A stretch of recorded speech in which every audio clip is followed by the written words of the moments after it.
नमस्कार दोस्तों, steno career hub पर आपका स्वागत है। डिक्टेशन शुरू होगी 5 सेकंड बाद।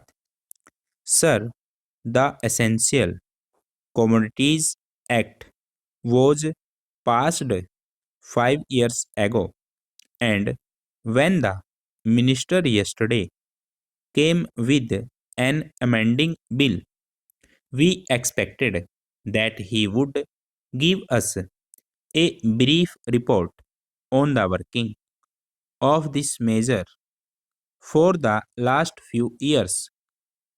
But unfortunately, we are kept in the dark in regard to the exact working of the Act and the nature of the difficulties the minister is facing. Sir, as far as I know, many of the provisions of this enactment have been observed more in violation by his agents at the state level. The food minister may be very earnest, may be very able, and may be very anxious to see that the various provisions of the Act are implemented in the most effective manner at the state level. But unfortunately, his agents at the state level are not equally enthusiastic or equally anxious to observe the provisions of this enactment. The most important objectives of this enactment are to control the supply and distribution of commodities and to maintain a stable price level. In regard to both these aspects, I am afraid that the government has failed to realize the objectives in view. Some time passed when there was scarcity of food grains. Attempts were made to make procurement from certain wholesale merchants and from rice mills. In my own state, I know of many instances of such procurement where, after making known that certain things had to be done and certain steps had to be taken by the merchant community, nothing was done later on by the government when they found that these very orders of the government were violated. As a result of the violations, there was a consequent rise in the prices of food grains. In respect of other commodities like iron and steel, paper, etc., we see a lot of speculative activities, but the provisions of the Act have not been brought to bear on them. Perhaps no case of prosecution was launched against those people who contravened the various provisions of the Act.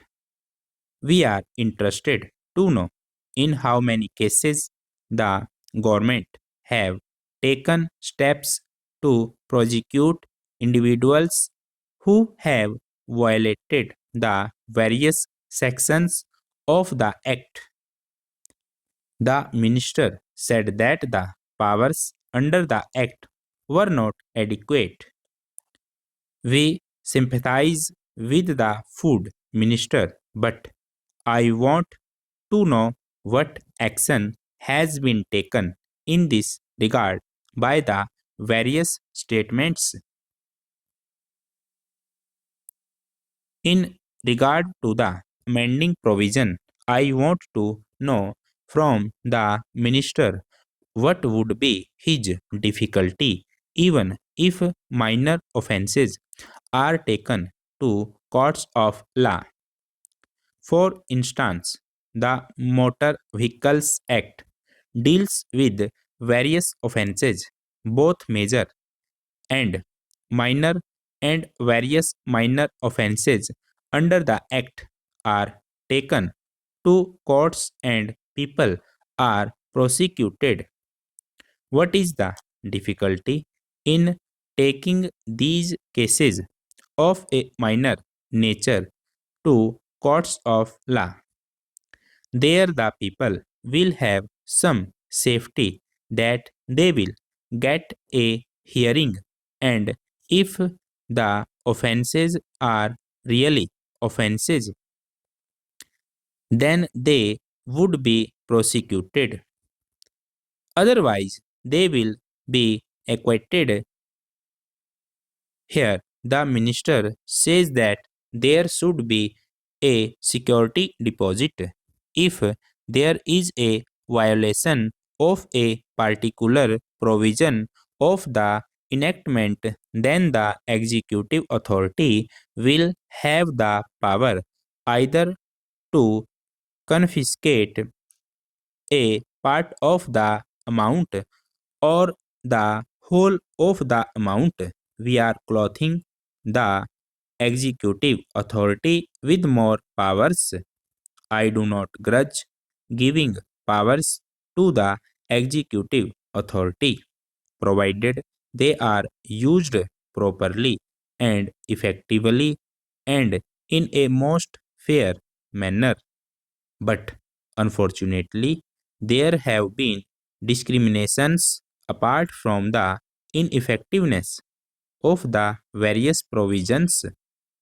Wherever these provisions were used, there had been discriminatory use of these provisions against a few or in favor of a few.